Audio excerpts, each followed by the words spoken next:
Avouez que vous étiez pressé de voir la suite de Wounded by Words, hein. Moi j'étais pressé d'y retourner. Donc j'ai déjà hâte de commencer. On va retrouver nos personnages qui, je le rappelle, sont coincés dans une cave suite à une attaque terroriste et qui doivent passer le temps. Ouais, il y a mieux comme jeu, il y a mieux, enfin niveau bonne humeur. Mais je suis sûr qu'il y aura plein de bonne humeur. Il y aura plein de bonne humeur. Dave va faire des conneries, il va nous faire rigoler, c'est sûr. Dave c'est lui, hein, on s'en rappelle. Avant de commencer, une petite chose. Alors là, je suis sur ce let's play. Apparemment, le jeu est pas long, donc ça devrait me faire genre 3 4 vidéos. Mais après, je reprends les vidéos que j'ai l'habitude de faire parce que les films d'animation, c'est la vie. Et j'ai pas envie de faire que du gaming. Là, c'est juste pour essayer. Voilà. Et ensuite, un autre point, c'est par rapport au jeu. J'ai appris qu'il y avait plusieurs fins différentes en fonction des personnages en fait. Il y a une fin spéciale personnage, on va dire, parmi les 5 qu'on connaît. Le problème, c'est que pour avoir cette fin, il faut toujours parler à la même personne. Et c'est un peu chiant parce que tu te sens un peu coincé. Tu sais. J'aimerais bien avoir une fin personnage parce que sinon on a une fin neutre apparemment qui est sympa mais sans plus quoi. J'aimerais bien avoir une fin un peu personnalisée, tu vois. Mais j'ai pas envie de me forcer à choisir un personnage. Donc ce qu'on va faire, enfin ce que je vais faire, c'est je vais prendre les personnages que je veux. J'aurai sans doute la fin neutre, ou alors la mauvaise fin, parce qu'il paraît qu'il y a une mauvaise fin. J'imagine que tout le monde meurt, je sais pas. Donc j'aurai la fin neutre, et j'essaierai de bidouiller. Si je me suis rapproché spécialement d'un personnage dans ma partie, j'essaierai de bidouiller pour vous montrer la fin de ce personnage, et on dira que c'est la fin officielle. Voilà, ça restera entre nous. Bref, on commence. Donc là, faut choisir avec qui on va parler. J'ai mijoté pendant plusieurs jours pour trouver. Et je vais vous dire quel personnage j'ai choisi et pourquoi. Alors, demandez à Dave pourquoi il dormait durant l'accident. C'est assez simple, on s'en fout de Dave, on s'en cogne de Dave, donc on va pas le choisir. Parler avec Hassan, pourquoi pas. Le problème, c'est que j'aime pas ce qu'on lui dit en fait. Lui dire oh c'est bizarre, l'enfant là il reste dans son coin. Justement, on n'est pas Dave, tu vois, on va pas le faire chier, c'est un gamin, il a le droit d'être tout seul. Et en fait, je vais prendre Elisha. Je vais vous expliquer pourquoi. Si on se met dans la peau d'Agathe, là, Agathe, avant, elle disait oui, il faut que j'engage la conversation pour montrer l'exemple, pour inciter les gens à parler. Elisha, c'est celle qui me semble le plus timide en fait. Alors que Aline, bon, Aline, elle est géniale. Gabriel, on le connaît pas trop, mais il a l'air sympa. Mais en fait, les deux, ils ont l'air d'avoir un peu la tchatch, tu vois. C'est-à-dire que je pense qu'ils peuvent se débrouiller tout seuls pour parler. Encore une fois, hein, je suis en mode roleplay, hein, je me mets dans la peau d'Agathe. Je pense que les deux, même si on vient pas leur parler, ils vont être lancés par le mouvement, tu vois. Alors qu'Elisha, elle a l'air un peu plus timide. Donc la logique voudrait que ce soit à elle qu'on parle, tu vois. Puis même la remercier pour partager sa bouteille d'eau avec nous, ça me semble tout à fait bien. Donc on va partir sur Elisha, c'est parti. Retour de la musique. Merci encore de partager ton eau, Elisha. Tu nous sauves. Ce n'est rien. Je suis sûr que n'importe qui aurait fait la même chose dans cette situation. Ah, Dave. Ah, tu serais surprise. Ouais, voilà. Je suis sûr qu'elle a pensé à Dave. Bref, et si on parlait d'un sujet moins déprimant? Par exemple, je ne sais pas, quels sont tes hobbies? Je n'en ai pas vraiment. Ah, peut-être pas le temps, parce qu'elle a dit qu'elle avait beaucoup de taf, donc... Comment est-ce possible? Que fais-tu de ton temps dans ce cas? Je pense qu'elle travaille. Je n'ai plus vraiment de temps libre, donc je ne me détends pas non plus. Généralement, je m'effondre sur le canapé quand j'arrive à la maison et je regarde la télé 1 heure avant de m'endormir, c'est tout. Et c'est comme ça que se divertissent beaucoup de gens. Je pense qu'on se rend pas compte, mais il y a tellement de gens qui n'ont pas le temps. Mais voilà, parce que faut travailler quoi, mais on se rend pas compte. Rythme de vie difficile, hein. Mais tu peux considérer que regarder la télé est un hobby, non? Bah oui. Je ne sais pas. Mon esprit est tellement vide après le travail. Regarder un écran m'aide à me reposer un peu. J'essaie de regarder des documentaires aussi souvent que je peux. Je n'aime pas vraiment la télé-réalité. J'avoue avoir honte de moi. Mais non, je vais lire auparavant, mais je n'ai plus la force mentale de toucher au moindre livre. Ça me brise le cœur. Et c'est ça que Agathe, elle appelle une discussion pas déprimante. C'est horrible, mais on s'en rend pas compte aussi. Je vois beaucoup de gens, que ce soit dans la vie ou quoi, tu sais, les idées de famille ou quoi, où ils parlent de oh là là, mais les gens ils n'ont plus de vrai passe-temps, ils s'abrutissent devant la télé, ils ne lisent plus. Bah ouais, mais il y en a tellement qui n'ont juste pas le temps, ou pas la force mentale comme elle dit, parce que ouais, tu te poses devant la télé, tu sais, t'es fatigué, bah ouais, tu prends n'importe quel programme et tu regardes, t'as pas la force de te plonger dans une histoire. On se rend pas compte. Putain, c'est super triste, mais en même temps, ouais, faut en parler. Et Elisha, elle a pas à avoir honte. Enfin, elle doit être. Enfin, je sais pas si elle a son compagnon avec elle, mais tu sais, toute seule pour élever un gosse, bah ouais, tu fais ce que tu peux, quoi, et t'as pas le temps de penser à autre chose. Je suis désolé, je ne peux pas vraiment parler de choses agréables pour vous libérer l'esprit. C'est pas grave, il faut parler, c'est bien. Voilà, ça doit lui faire du bien. Ne culpabilise pas, ce n'est pas de ta faute. Première phrase, elle est déjà parfaite, c'est quand même incroyable. Et tu n'es certainement pas la seule personne qui n'ait pas le luxe du temps. Elle dit tout ce que j'ai dit, elle est parfaite. Même si je ne suis pas un bon exemple vu mon âge. Mais tu es jeune dans ta tête, pas vrai? La tête qui fait Gabriel. Exactement. Toi et moi, on va bien s'entendre. Si je peux faire quoi que ce soit pour te remonter le moral, dis-le nous, Elisha. Dis-le moi, Elisha. Merci, tu es trop gentil. Mais si tu es trop occupé pour ton travail, qui s'occupe de ton fils? Tu remplis bien ton rôle de mère, au moins. Qui dit ça? Qui dit ça? Non mais, c'est bête parce que pendant les quelques jours après le premier let's play, je repensais au personnage, je me suis dit, bon Dave, ça se voit, c'est le rôle de connard, un peu qu'on aime détester, mais qui est pas mauvais au fond, tu vois, il a bon fond. Là, le fond, c'est horrible. C'est quoi ce jugement? Effectivement, le mec là, regarde, tu sens le cadre supérieur qui dort au boulot en plus. Évidemment, est-ce qu'il a un fils au pire? Tu sais, de quoi il parle? C'est tellement déplacé. Ouais, c'est ça. La tête d'Elisha. Je suis désolé, c'est pas drôle, mais la tête d'Elisha me tue. Mec, mais ferme ta gueule. Tout le monde se lança un regard en coin avec un air blasé. Il était clair comme l'eau de roche que Dave était le genre de personne à manquer de délicatesse. Non mais là c'est pas manquer de délicatesse, faut arrêter, c'est juste un gros connard. Là c'est pas manquer de délicatesse, là c'était totalement dans le jugement. C'est à un moment faut arrêter hein. Ah il est un peu brut de décoffrage, non c'est un connard. Non là Dave, j'ai essayé de te défendre toute la semaine. Tu te débrouilles maintenant. Tu ne me regardes plus. J'ai bien fait de pas te choisir. Ben, ça marche plus. Ah. Un grand vide s'installa dans la conversation. Merci Dave. Plus personne ne voulait parler. Et même Dave sentait qu'il y avait une ambiance étrange et n'insista pas. J'espère qu'il se demande, oh tiens, serait-ce à cause de moi? Le lourd silence dura un certain temps, personne ne sachant comment reprendre la conversation. Je pensais que ce serait des discussions un peu plus joyeuses, quoi. Mais c'est... Oh là là. Après ce qui me sembla une éternité, un estomac gronda. C'était celui de Hassan, oh, le petit bout. Maintenant que j'y pense, je commence à avoir faim aussi. Ce serait le bon moment pour manger. Voilà, on va se... Un plat d'air, délicieux, mais pas vraiment nourrissant. Il me fait... Je sais qu'il fait pas des trucs très joyeux non plus, mais il est un peu plus fun, tu vois, il est un peu cynique, c'est marrant. J'ai 6 biscuits sur moi. Partageons-les avec l'eau, putain. Elisha, elle est parfaite, hein, elle a toute la bouffe. Bon, ça devait sûrement être tout pour son fils, mais elle est quand même... Elle est précieuse, hein, cette femme. Je te conseille de les couper en deux, de manière à ce que nous puissions prendre un autre repas plus tard. Nous n'avons pas grand-chose à manger, alors il nous faut faire des rations.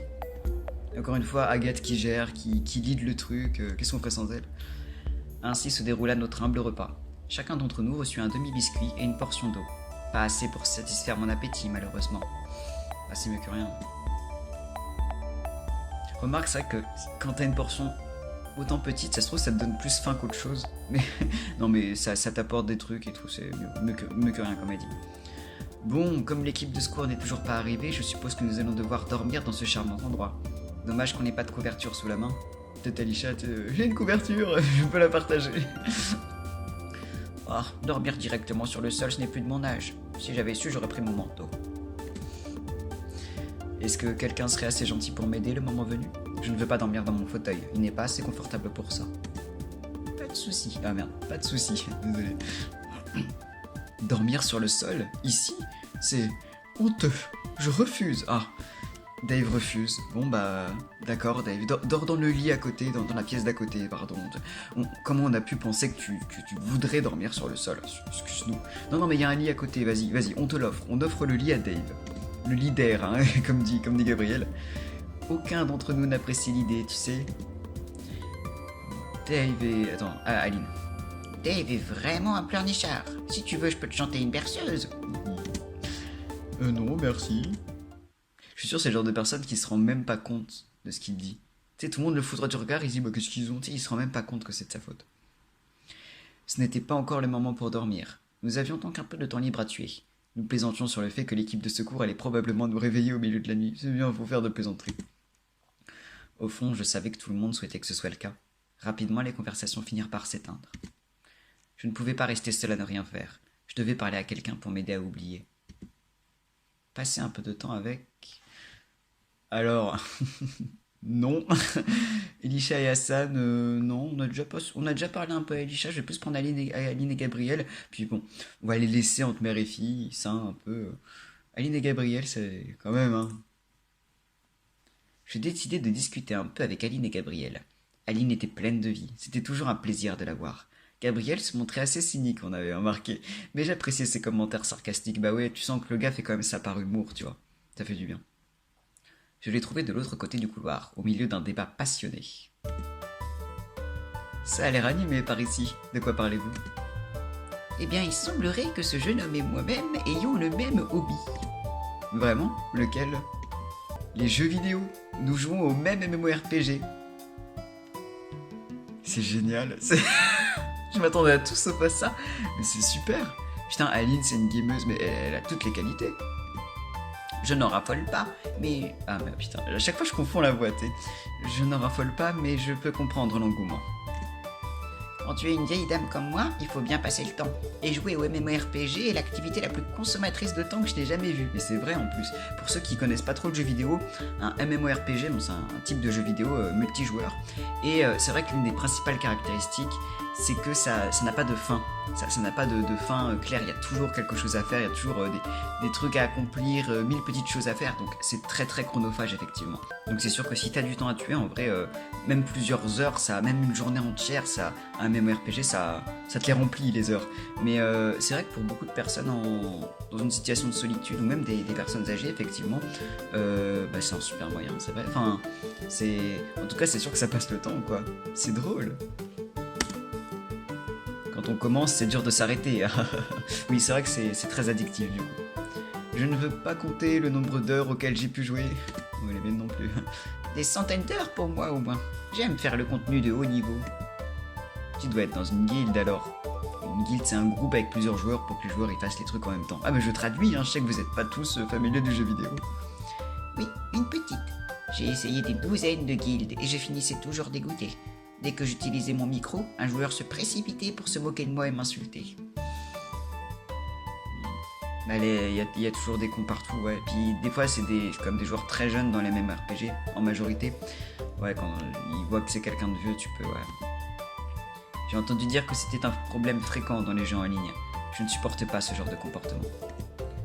Leurs guildes sont toutes pourries de toute façon, mais oui, ils ne méritent pas. Je ne regrette pas de les avoir laissés baigner dans leurs préjugés. Ma guilde actuelle est bien mieux, c'est convivial et tout le monde s'entraide. J'espère que j'arriverai à trouver une guilde sympa aussi. Je joue solo, car être avec d'autres personnes est un vrai cauchemar. Mais Aline, je suis sûr Aline elle va lui dire « Oh, viens dans ma guilde !» Oh putain. Tu ne peux pas vraiment jouer solo dans un MMO aussi. On peut, mais c'est pas spécialement fait pour. Mais on peut de plus en plus, mais c'est pas pareil. C'est vrai, j'aurais dû choisir un autre genre. Dis Adeline, Aline enfin. Dis Adeline, tu voudrais pas me recruter par hasard?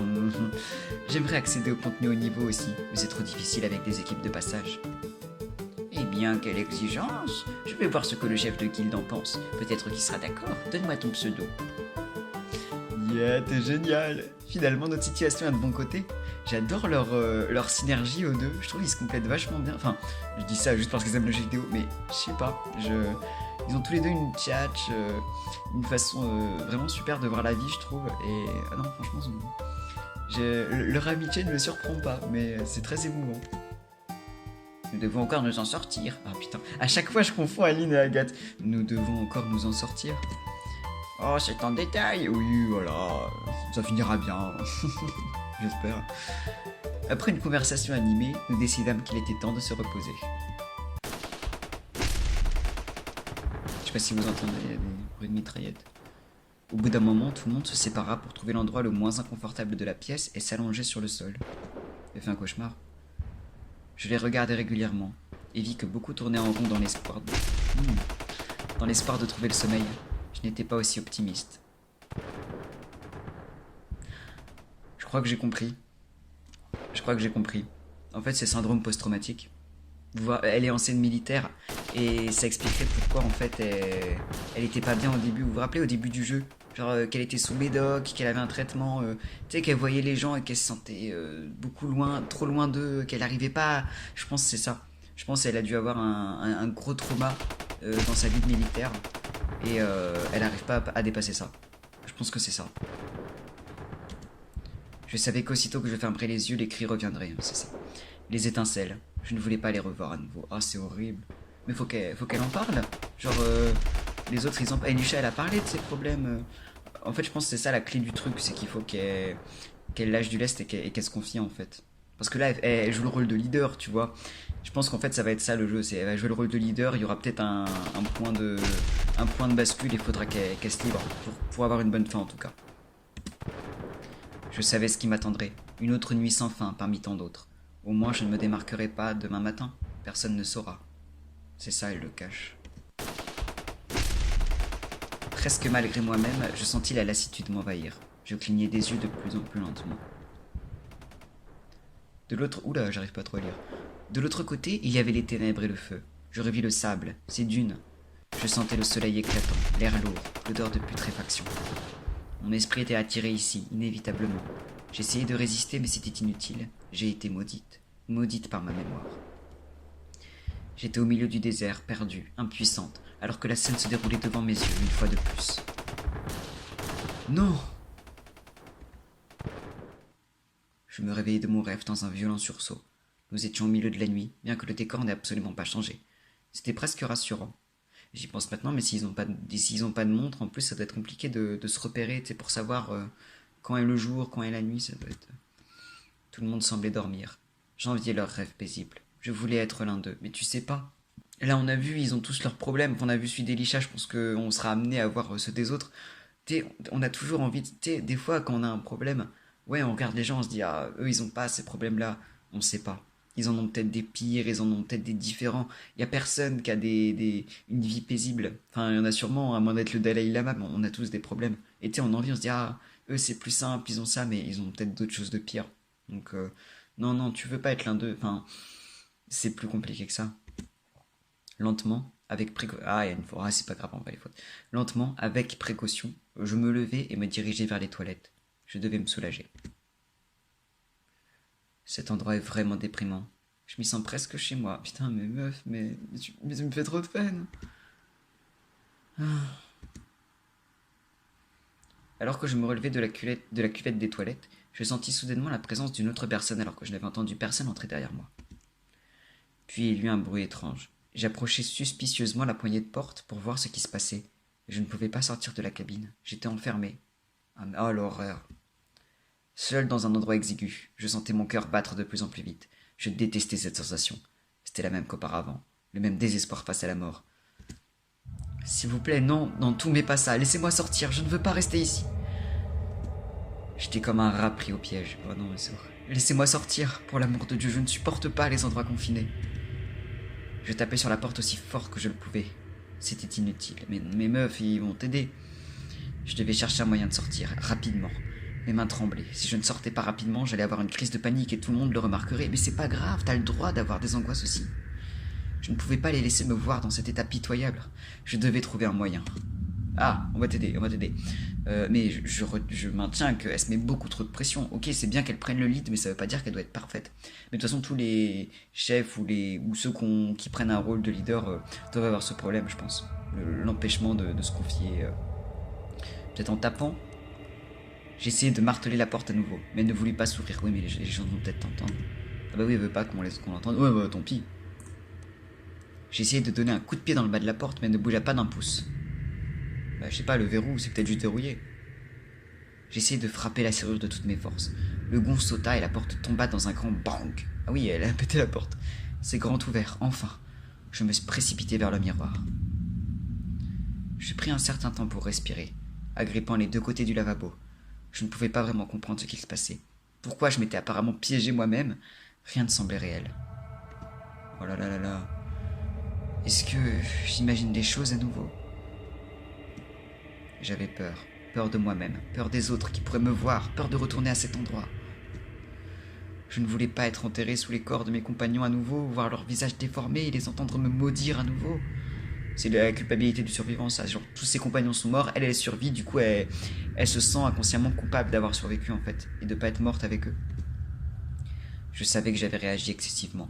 Je savais que je n'aurais pas dû, mais au fond de moi, je ne pouvais pas contenir cette peur insidieuse qui me dévorait vivante. Je ne voulais pas vivre ce moment à nouveau. Mais la sensation d'être piégé était trop présente ici. Tout ici pouvait déclencher chez moi une crise de panique. Des lieux étroits, la sensation d'être piégé, incapable de bouger, l'air lourd, les ruines. J'étais à vif pendant plusieurs heures, et je faisais de mon mieux pour ne pas le montrer, pour l'oublier. Mais maintenant que j'étais seul, tout me revenait à nouveau. Cela devait cesser. Ah oui, j'avais presque oublié. Ah. Le docteur que j'ai vu plus tôt dans la journée avait vérifié comment mon traitement se déroulait. Je n'étais pas encore habitué. Il m'avait prescrit un antidépresseur. Je devais le prendre tous les jours, en commençant par une dose de 50 grammes, puis revenir vers lui pour lui dire si c'était suffisant. Cela faisait plusieurs jours depuis le début du traitement. Ma mémoire était brouillée. Avais-je seulement pris ma dose quotidienne hier ?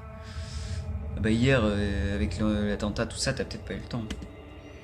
Je fouillai dans ma poche, y pris ma boîte de pilules et en engloutis une avant de retourner à mon lit imaginaire. C'est l'esprit de Gabriel, t'es le leader. Et effectivement, je passais une nuit atroce. Le sol était froid et dur, et nous avions pratiquement tous eu le dos courbaturé et des douleurs partout. Mais même si j'avais été chez moi, je ne me serais pas senti en sécurité. Bien sûr, mon matelas aurait été plus confortable, mais cela aurait été tout. Parce que j'avais encore rêvé de cet endroit. J'avais attendu les rafales, les explosions, et je m'étais immédiatement réveillé. Peu après, la fatigue reprit le contrôle et je me rendormis, me retrouvant encore là-bas, me réveillant encore ensuite. C'était toujours la même chose. Après plusieurs cycles, je ne savais plus si j'étais réveillé ou si je rêvais que j'étais éveillé. Tout semblait identique, comme un défilé sans fin. Ça, c'est horrible quand tu passes une nuit pourrie, tu sais, des cauchemars et que tu sais même plus si t'es réveillé, si t'es... Tu sais, tu passes toute la nuit à... C'est l'enfer. Les souvenirs défilaient, se déroulant dans ma tête les uns après les autres. Les sanglots, ma peur, mon malaise. Je ne pouvais pas y échapper. Je trouve que le jeu rend quand même très très bien justement cette ambiance, parce que je vous ai dit, tu sais, les cauchemars où tu passes des nuits de merde. Je trouve qu'il le rend très bien en fait. Avec les bruits, le texte noir, le fait que ça s'arrête pas, tu sais, j'aimerais bien en voir le bout, tu sais. Je trouve que le jeu est très bien foutu là-dessus. C'est pour cela que je ne compris pas immédiatement ce qui se produit juste après. Qu'est-ce qui se produit encore? Qu'est-ce qui se produit encore? Un bruit étrange me réveilla. Quand j'ouvris les yeux, je remarquai que j'étais allongé sur le sol, et la lumière au bout du couloir m'éblouit. T'es réveillé? Un vibrement insistant sortait de ma poche. Très probablement mon téléphone. Bah non, il est déchargé. Enfin, il n'y a plus de réseau. Ah si. Pourtant, je me rappelais que mon téléphone ne pouvait pas sonner, car il était tombé à court de batterie il y a un moment déjà. Comment pouvais-je recevoir un appel maintenant? Ok, c'est un rêve. Hein? Je fixai le téléphone, perplexe. Le nom qui venait de s'afficher appartenait à quelqu'un que je connaissais bien. Quelque chose clochait, ça ne pouvait pas être lui. Comment était-ce possible? C'est quelqu'un qui est mort. C'était un ami proche que j'aimais beaucoup, et qui était mort des mois auparavant, en posant le pied sur une mine. Oh mon Dieu. La personne qui m'appelait était morte. Ça ne pouvait pas être lui. Quelqu'un lui avait sans doute emprunté son téléphone d'une façon ou d'une autre. Meuf, c'est un rêve. Ça devait être une erreur. Je décidai tout de même de décrocher le téléphone et l'approcher anxieusement de mon oreille. Pire idée à faire, hein. Chut. Tu ne peux pas t'échapper. Doubleur Salomon encore. Putain, c'est horrible. Chut. Non mais stop. Et puis il n'y eut plus que des sons terrifiants. Des bruits surnaturels persistants de l'autre côté du téléphone. Des sons inhabituels, comme si quelqu'un m'appelait réellement depuis les enfers. Putain, meuf, réveille-toi, j'en peux plus là. Terrifié, j'eus un mouvement de recul et laissai tomber le portable qui s'écrasa sur le sol. Je ne pus m'empêcher de laisser échapper un petit cri. J'entendis quelqu'un grommeler derrière moi. J'avais dû réveiller l'un des autres, pris au piège avec moi. On s'arrête là. On s'arrête là. Visiblement, on est réveillé, sauf si Dave se transforme en militaire ou je ne sais quoi. Pourquoi c'est Dave en plus qui est réveillé? Ça pouvait pas être Aline qui nous aurait rassurés. Bon, c'est pas grave. On s'arrête là. C'était pas hyper joyeux, mais c'était super intéressant.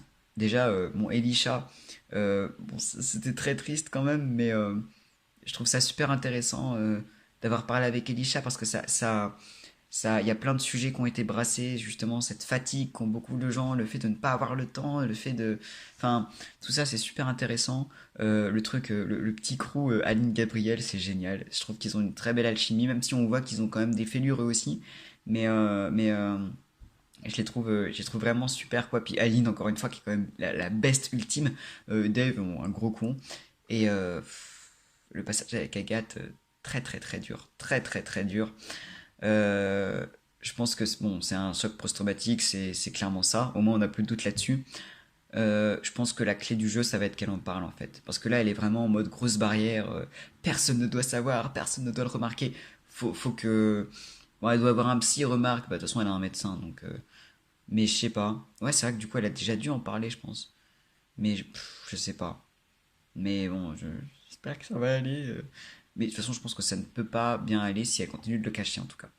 Donc voilà, on s'arrête là. Je voulais attendre en fait la fin du cauchemar. Dave qui commence déjà à être chiant. Donc on s'arrête là. Hop là, save. Et on se retrouve la prochaine fois, la semaine prochaine à 10h, en espérant que ça aille bien, que ça aille mieux. Enfin, j'ai peu de doutes. Hein. On commence avec Dave. Hein. Ça ne peut que nous mettre en énergie. C'est-à-dire que la prochaine fois, on va forcément s'énerver. Mais ça va nous mettre de la patate, tu vois. Bon, allez, sur ce, portez-vous bien. Et à la semaine prochaine.